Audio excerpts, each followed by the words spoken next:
सिद्ध योग में आपका स्वागत है। हम आप सबके लिए ऑनलाइन योग कक्षाएं आयोजित कर रहे हैं जो अंग्रेजी और हिंदी दोनों भाषाओं में उपलब्ध हैं।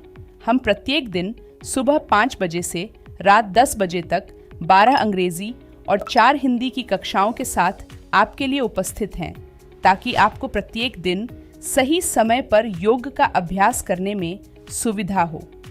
ये 2 सप्ताह एक ऐसा समय है जिसमें आप शामिल होकर अपने जीवन में एक सकारात्मक परिवर्तन का अनुभव कर सकते हैं, वह भी बिल्कुल मुफ्त में।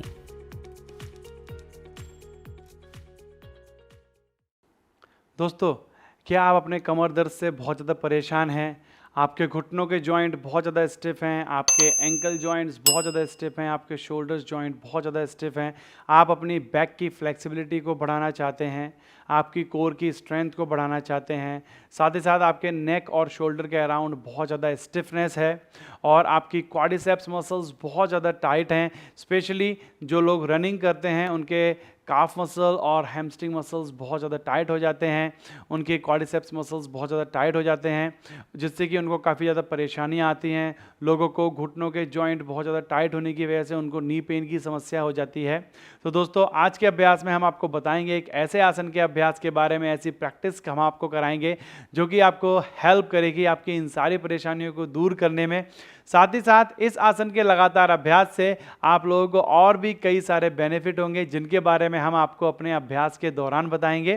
तो दोस्तों, मेरा नाम है अतुल मिश्रा और सिद्ध योगा में आप सभी का स्वागत है। तो चलिए दोस्तों, चलते हैं अपने भेकासन फ्रॉग पोज के अभ्यास की तरफ। और उससे पहले इस आसन की कैटेगरी और इसकी कॉन्ट्राइंडिकेशंस को जान लेते हैं अभ्यास से पहले, जो कि बहुत ज़्यादा जरूरी हैं। तो दोस्तों, ये आसन इंटरमीडिएट आसन की कैटेगरी में आता है और साथ ही साथ ये एक बैक बेंडिंग पोज भी है, क्योंकि ये आपकी बैक की फ्लेक्सिबिलिटी बढ़ाने में हेल्प करता है। और इसकी कॉन्ट्राइंडिकेशंस की बात करें तो अगर आपको आपके नी जॉइंट से रिलेटेड कोई इंजरी, आपको घुटनों में दर्द है, आपको एंकल जॉइंट से रिलेटेड कोई इंजरी है, या फिर आपको बैक से रिलेटेड कोई इंजरी है, आपको शोल्डर से रिलेटेड कोई इंजरी है, आपको नेक में प्रॉब्लम है, सर्वाइकल की समस्या है, आपको पेट में हाल ही में कोई स्ट्रेचेस लगे हैं, ठीक है ना, या फिर आपको एब्डोमेन से रिलेटेड कोई और समस्या है, और प्रेग्नेंट लेडीज़ जो हैं उनको इस आसन का अभ्यास करने से बचना है, ठीक है। तो ये इसकी कॉन्ट्राइंडिकेशंस थी। क्योंकि इंटरमीडिएट आसन है तो आपको जो है फिजिकली फिट होना भी काफ़ी ज़्यादा ज़रूरी है इस आसन के अभ्यास को करने के लिए। तो चलिए अपने अभ्यास में आगे की तरफ चलते हैं और अपने प्री प्रैक्टिसेस और प्री पोजेस को समझ लेते हैं। इस आसन के अभ्यास से पहले जो हमें प्रैक्टिसेस करनी है वो क्या रहेंगी, कैसे हम अपने आप को तैयार करेंगे अपने इस आसन के अभ्यास के लिए। तो सबसे पहले अगर हम प्री पोजेस की बात करें तो आपका धनुरासन काफ़ी अच्छी प्रैक्टिस है आपके इस अभ्यास के करने से पहले। तो अगर आप धनुरासन का अभ्यास करते हैं तो आप अपने भेकासन की पोजीशन को इजीली गेन कर पाएंगे। और साथ ही साथ अगर आप प्रैक्टिस करते हैं अपने शलभासन की वेरिएशन, जिसमें कि हम अपनी दोनों लेग्स को लिफ्ट करते हैं, तो वो भी आपकी लोअर बैक की स्ट्रेंथ को बढ़ाएगा और आपको हेल्प करेगा आपके इस आसन के अभ्यास में। तो चलिए हम अपनी प्री प्रैक्टिसेस और प्री आसनास दोनों का ही अभ्यास कर लेते हैं और आप समझ जाएंगे कि किस तरीके से करना है। तो मैं आपको दिखा भी देता हूँ। तो सबसे पहले आपको अपने पेट के बल लेट जाना है और सबसे पहले आपको प्रैक्टिस करनी है धनुरासन की। दोनों लेग्स को बैंड करना है, दोनों हाथों से अपने दोनों पैरों को पकड़ लेना है और श्वास भरते हुए इस तरीके से आपको बो पोज के लिए प्रैक्टिस करनी है। तो बो पोज जो है काफ़ी अच्छी प्री प्रैक्टिस है आपके भेकासन फ्रॉग पोज की पोजीशन के लिए। ओके, साथ ही साथ आपके लिए शलभासन, दोनों पैरों को सीधा करके दोनों हाथों को पीछे इस तरीके से इंटरलेस कर लीजिए। श्वास भरते हुए अपनी अपर बॉडी और लोअर बॉडी दोनों को ऊपर की तरफ उठाएंगे। तो ये भी काफ़ी अच्छी प्रैक्टिस है आपके भेकासन, आपके फ्रॉग पोज के लिए। तो ये दोनों जो हैं प्री आसनास हैं, काफ़ी ज़्यादा हेल्प करते हैं। साथ ही साथ आपका कोबरा पोज भी काफ़ी अच्छी प्री प्रैक्टिस है। इस तरीके से आपकी बैक को ओपन करने में हेल्प करता है, बैक बेंडिंग बढ़ाता है आपकी। तो ये जो है प्रैक्टिसेस आपको करनी है अपने आसन को शुरू करने से पहले। और अब हम चलते हैं अपने भेकासन के अभ्यास की तरफ, ठीक है। तो भेकासन के अभ्यास के लिए कुछ प्री प्रैक्टिसेस भी कर लेते हैं। ये हमने अभी प्री आसनास का अभ्यास किया है, प्री प्रैक्टिसेस को भी कर लेते हैं।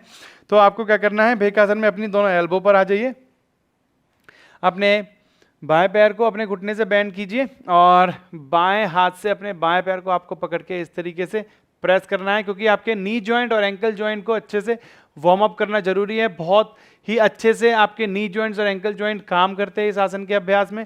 तो आपको अपनी राइट एल्बो की सपोर्ट से इस तरीके से चेस्ट को बाहर करते हुए, तो ये भेकासन के हम इसको बोल सकते हैं, ये हाफ फ्रॉग पोज की वेरिएशन नंबर 2, हम इसको अर्ध भेकासन भी बोल सकते हैं क्योंकि हम एक हाथ के साथ कर रहे हैं इस तरीके से। तो यहां पर भी आपको बैक पर काफी अच्छा प्रेशर फील होगा। चेस्ट को बाहर की तरफ पुश कीजिए, चिन को ऊपर की तरफ। दाएं पैर के साथ आपको 15 से 20 सेकंड या 30 सेकंड तक आप रुक सकते हैं, जिससे कि आपकी क्वाड्रिसेप्स मसल्स अच्छे से स्ट्रेच हो, आपका एंकल जॉइंट और आपका नी जॉइंट अच्छे से स्ट्रेच हो। अब अपने दोनों हाथों की पोजीशन को चेंज करना है। अपने बाएं पैर से करने के बाद दाएं पैर को बेंड कीजिए और दाएं हाथ से दाएं पैर को पकड़ना है इस तरीके। देखिए कोई भी यहाँ ऐसे नहीं पकड़ेगा, आपको अपने शोल्डर को रोटेट करते हुए अपनी एल्बो को ऊपर की तरफ लेके आएंगे, तो आपका शोल्डर जॉइंट भी अच्छे से काम करता है, शोल्डर्स की फ्लेक्सिबिलिटी इंप्रूव होती है। प्रेस कीजिए और साथ ही साथ आपको अपनी एल्बो की पोजीशन को एडजस्ट करना है, जिससे कि आप अपनी अपर बॉडी को अच्छे से लिफ्ट कर पाएं। तो ऐसे नहीं करेगा कोई भी, ठीक है, आपको अपनी अपर बॉडी को भी लिफ्ट करना है और अपने पैर को भी नीचे की तरफ प्रेस करना है इस तरीके से। तो देखिए बैक पर काफ़ी अच्छा प्रेशर आता है, शोल्डर्स की फ्लेक्सिबिलिटी इंप्रूव होती है, एंकल जॉइंट और नी जॉइंट की फ्लेक्सिबिलिटी इंप्रूव होती है। जिन लोगों को बैक रिलेटेड समस्याएं हैं, जो अपनी बैक बेंडिंग को इंप्रूव करना चाहते हैं, स्पेशली लोअर बैक की फ्लेक्सिबिलिटी को इंप्रूव करने में हेल्प मिलती है। आपकी लोअर बैक की स्ट्रेंथ इंप्रूव होती है, आपकी क्वाड्रिसेप्स मसल्स जो है लूज होती हैं, जिससे कि अगर आपको हनुमान आसन करना है, आपको कोई भी लेग स्प्लिटिंग पोज करना है, उसमें आपकी क्वाड्रिसेप्स मसल्स का बहुत ज़्यादा यूज़ रहता है। जो पैर आपका आगे की तरफ रहता है, आप जब स्प्लिट करते हैं तो आपकी क्वाड्रिसेप्स मसल्स और हैमस्ट्रिंग मसल्स दोनों काम करती हैं। तो बहुत कम ऐसे आसन हैं जो आपकी क्वाड्रिसेप्स मसल्स को स्ट्रेच करते हैं, और ये आसन उनमें से एक है, आपकी क्वाड्रिसेप्स मसल्स को अच्छे से स्ट्रेच करने में हेल्प करता है। अब देखिए हमने अपने एक एक पैर से अभी प्रैक्टिस की है अपने भेकासन की, अर्ध भेकासन था और हम इसको प्री प्रैक्टिस भी बोल सकते हैं, और दोनों पैरों से हमें करेंगे, बट अभी दोनों पैर से करने से पहले हम लोग बॉल्स्टर का भी यूज़ करेंगे, किस तरीके से करना है। तो हमारे पास जो बॉल्स्टर है इस तरीके का, आपको योगा बॉल्स्टर ले लेना है, ठीक है। काफ़ी ज़्यादा यूज़फुल रहता है, बहुत सारे आसनों में हम इसका यूज़ करते हैं। तो आपको क्या करना है, सबसे पहले अपने पेल्विस को नीचे टच करना है और अपने एब्डोमेन को अपने बॉल्स्टर पर रख लीजिए इस तरीके से। दोनों पैरों को बैंड करना है, दाएं हाथ से अपने दाएं पैर को पकड़िए और शोल्डर को इस तरीके से रोटेट करते हुए इस पोजीशन में आना है। बाएं हाथ से अपने बाएं पैर को शोल्डर को रोटेट करते हुए इस तरीके से। ध्यान रहे आपके दोनों घुटने और दोनों थाइस मैट पर रहेंगे, और आप बॉल्स्टर की मदद से इस तरीके से कर सकते हैं। क्योंकि देखिए अगर आप विदाउट बॉल्स्टर करेंगे अभी स्टार्टिंग में, तो अगर आपकी बैक बैंड अच्छी नहीं है, आपकी लोअर बैक की स्ट्रेंथ अच्छी नहीं है, तो आप इस तरीके से अपनी बॉडी को ज़्यादा ऊपर की तरफ नहीं उठा पाएंगे, ठीक है ना। इसलिए हम बॉल्स्टर का यूज़ कर रहे हैं, जिससे कि आप अपनी बैक बेंडिंग पर भी काम कर पाएँ और साथ ही साथ अपनी क्वाड्रिसेप्स मसल्स को भी स्ट्रेच दे पाएँ। तो अपर बॉडी और लोअर बॉडी दोनों का अच्छा यूज़ होता है इस आसन के अभ्यास में। तो जब आप अपनी लोअर बॉडी को अच्छे से स्ट्रेच करते हैं इस आसन के अभ्यास में, तो आप अपर बॉडी को लिफ्ट नहीं कर पाते हैं, इसलिए हम बॉल्स्टर के साथ कर रहे हैं, ठीक है। तो शोल्डर्स की फ्लेक्सिबिलिटी भी काफ़ी ज़्यादा जरूरी है इस आसन के अभ्यास के लिए। जैसे कि आपने देखा कि आपको अपने पैर को पकड़ने के बाद अपने शोल्डर को अच्छे से रोटेट करना पड़ता है, तो इसीलिए एक एक हाथ से हम लोग करते हैं। तो अपने एब्डोमेन को बॉल्स्टर पर रखिए, पेल्विस को नीचे मैट पर रखिए, दाएं पैर को बैंड करेंगे, ठीक है, या बाएं पैर को, किसी भी एक पैर को बैंड कर ली जो आपके लिए कंफर्टेबल हो। अब देखिए थोड़ा सा टर्न होना है, बॉडी को इस तरीके से पकड़ना है, रोटेट कीजिए। आप बॉल्स्टर के साथ भी कर सकते हैं एक पैर के साथ, ठीक है। यहाँ से ये सबसे जरूरी चीज़ है, ये रोटेशन आपको समझना है कि जब आप प्रेस कर रहे हैं इस तरीके से, तो आपकी एल्बो ऊपर की तरफ आएगी और फिर आपका शोल्डर रोटेट हो जाएगा। इसी तरीके से दाएं हाथ से पकड़ेंगे और शोल्डर को रोटेट करेंगे पहले अच्छे से, और फिर उसके बाद क्या करना है, आपको अपने दोनों हाथों से अपने पैरों को नीचे की तरफ प्रेस करना है, हिप की तरफ नहीं, हिप से बाहर की तरफ प्रेस करना है और ऊपर की तरफ देखेंगे। ब्रीथिंग पर ध्यान दीजिए, बैक पर काफ़ी अच्छा प्रेशर आपको फील होगा, उस पर ध्यान दीजिए। आपकी बैक बेंडिंग इंप्रूव होगी, आपकी रिब्स अच्छे से स्ट्रेच होती हैं, आपकी लंग्स कैपेसिटी इंप्रूव होती है, शोल्डर्स की फ्लेक्सिबिलिटी इंप्रूव होती है, आपकी क्वाड्रिसेप्स मसल्स देखिए काफ़ी अच्छे से स्ट्रेच हो रहे हैं, नी जॉइंट्स और एंकल जॉइंट्स काफ़ी अच्छे से स्ट्रेच हो रहे हैं। तो प्रेस कीजिए और ऊपर की तरफ देखिए। आप धीरे से एक एक करके पहले अपने दाएं हाथ से दाएं पैर को छोड़ दीजिए, फिर अपने बाएं हाथ से बाएं पैर को रिलीज कर देंगे और बॉल्स्टर को साइड कर दीजिए। तो इस तरीके से पहले आपको बॉल्स्टर के साथ प्रैक्टिस करनी है, जिससे कि आप अपनी अपर बॉडी पर भी काम कर पाएँ, क्योंकि जब आप अपने पैरों को प्रेस करते हैं तो आपकी अपर बॉडी को लिफ्ट करना थोड़ा सा हार्ड हो जाता है, थोड़ा सा कठिन हो जाता है। इसलिए हम बॉल्स्टर का यूज़ करते हैं, जिससे कि आप अपनी बॉडी को ओवर पुश ना करें और आपको कोई भी इंजरी ना आए। इसलिए प्रॉप्स का यूज़ करना और सही अलाइनमेंट के साथ आसन का अभ्यास करना बहुत ज़्यादा ज़रूरी है। ठीक है, अब देखिए चलते हैं आगे की तरफ अपने अभ्यास में। अगला स्टेप हमारा क्या रहेगा, हम लोग भैकासन को प्रैक्टिस करेंगे। तो फोरहेड को मैट पर रखिए, दोनों हाथों को अपनी बॉडी के साइड से रखिए, पैर के अंगूठे उंगलियां बाहर की तरफ। ये हमारी प्रोन पोजीशन है, दोनों हाथ की हथेलियों को मैट पर रख लीजिए, प्रोन पोजीशन है। दोनों पैरों को बैंड कर लीजिए एक एक करके, दोनों घुटनों में गैप करिए, दाएं हाथ से दाएं पैर को, बाएं हाथ से बाएं पैर को। ठीक है, और थोड़ा सा बाहर की तरफ प्रेस कीजिए और श्वास भरते हुए आपको अपने फोरहेड को ऊपर की तरफ उठाना है, चिन चेस्ट को ऊपर की तरफ उठाना है और इस तरीके से आपको शोल्डर्स को टर्न कर लेना है।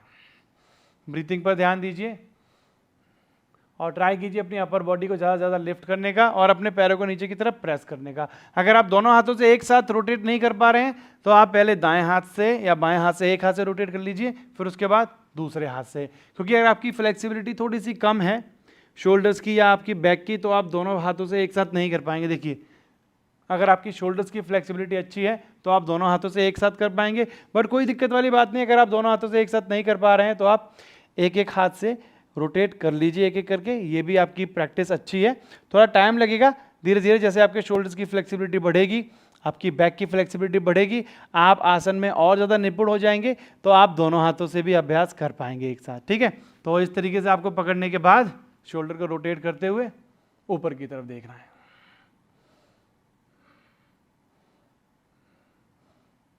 ब्रीथिंग पर ध्यान देते रहना है। कभी भी किसी भी आसन के अभ्यास में आपको अपनी ब्रीथिंग को नहीं रोकना है। ठीक है, अब इस आसन के अभ्यास के बाद, क्योंकि एक बैक बेंडिंग पोज है, तो इसके बाद फॉरवर्ड बेंडिंग करना बहुत ज़्यादा जरूरी है। तो चाइल्ड पोज में या फिर वाइड नी चाइल्ड पोज में आपको रिलैक्स करना जरूरी है, जिससे कि आपके शोल्डर्स और आपकी बैक अच्छे से रिलैक्स हो जाते हैं। तो इस आसन के अभ्यास के बाद रिवर्स पोज में चाइल्ड पोज आप कर सकते हैं। आप लोग पश्चिम उत्तानासन कर सकते हैं, कोई भी फॉरवर्ड बेंडिंग पोज आप ले सकते हैं इस आसन के अभ्यास के बाद अपने रिवर्स पोज के लिए, जिससे कि आप अपनी बैक मसल्स को रिलैक्स कर पाएं।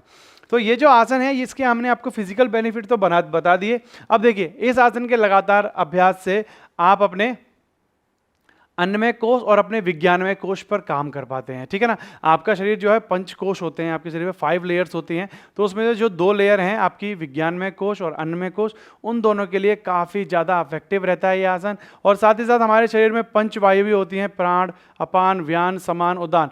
तो ये जो आसन है ये आपकी प्राण वायु के लिए, अपान वायु के लिए और आपकी उदान वायु के लिए, इन तीनों जो वायु हैं आपके शरीर के अंदर, इनको अच्छे से कंट्रोल करता है, जिससे कि आपकी बॉडी के अंदर डिफरेंट जो परेशानियां हैं, वात, पित्त और कफ, उसको भी कंट्रोल करने में बहुत ज़्यादा हेल्प करता है ये आसन। और आपकी फ्लेक्सिबिलिटी बढ़ाने में तो हेल्प करते हैं, जैसे कि आपने देखा आपकी लोअर बॉडी के लिए और आपकी अपर बॉडी के लिए, दोनों ही तरीके से आपके शोल्डर्स, आपकी बैक, आपकी क्वाड्रिसेप्स मसल्स, आपके नी जॉइंट, आपके एंकल जॉइंट, आपके नेक जॉइंट, तो इन सारी जो जॉइंट्स हैं आपके, इनकी फ्लेक्सिबिलिटी बढ़ाने में हेल्प करता है। और इंटरमीडिएट आसन है, तो काफ़ी सारे एडवांस पोजेस के लिए ये एक बहुत अच्छी प्रिपरेटरी प्रैक्टिस भी है।